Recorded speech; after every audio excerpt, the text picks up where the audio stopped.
Siomara's check engine light. My name's kind of difficult for some people, so I usually say, hi, my name's Siomara, but you can call me Sio for short. I live in San Diego, but I grew up in Tijuana. After high school, I came to San Diego for community college. She transferred to UC Riverside, and today she's working in her chosen field. I graduated June 2025 with a degree in sociology and a minor in Spanish. So yeah, I do think it was a great investment.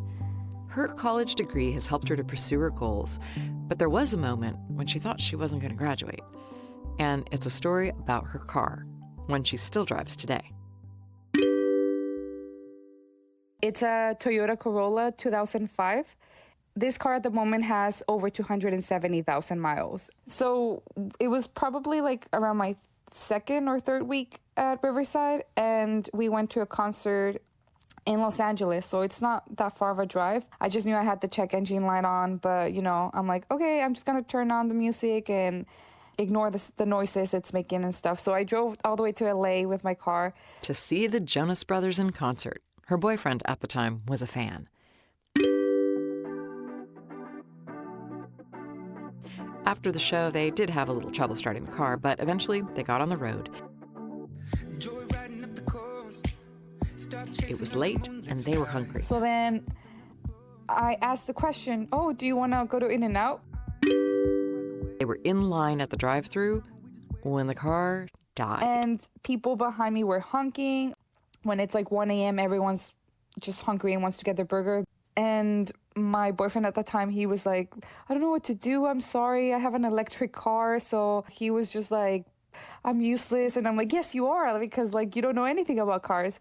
One of the customers from In-N-Out got off their car and helped me push my car to one of the parking spots.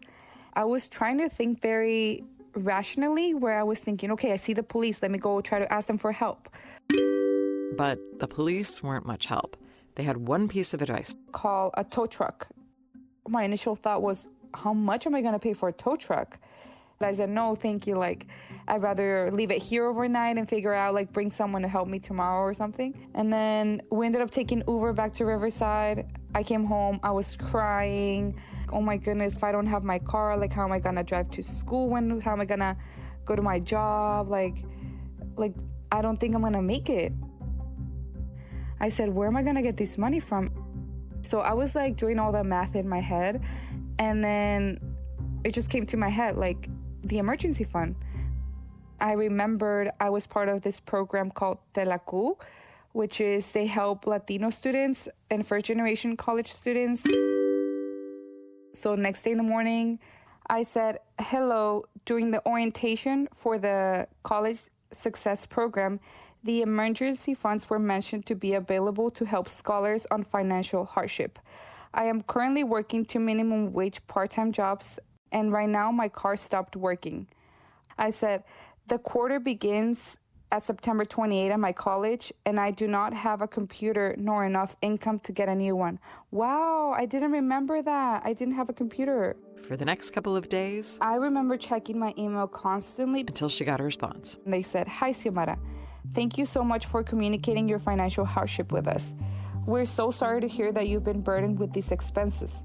Will you be able to provide our team with an itemized estimate of your expenses? So it's funny, they sent me that September 19th at 10:01 a.m. and I responded at 10:48 a.m. that same day.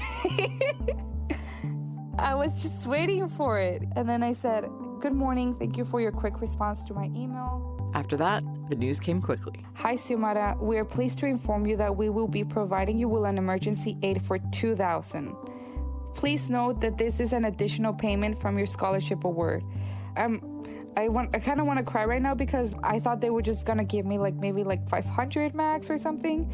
But then when I saw 2,000, I remember being in shock. Like, oh my gosh, this was way more than I had asked for. Even just the fact that I know I have someone I can rely on, that just takes off some of the stress. Reflecting on it now, she realizes that the most expensive part of her car trouble was how the stress consumed her. It basically made me take my mind off my car and all the expenses that I had and made me focus on like, okay, I'm going to start my job, I'm going to start school. So yeah, it was such a blessing. I do not have enough words to describe how thankful I am.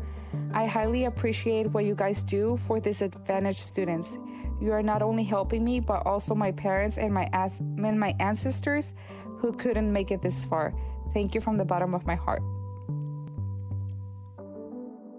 Yeah, I still drive that car. That's the car I drive every day, and it's still running.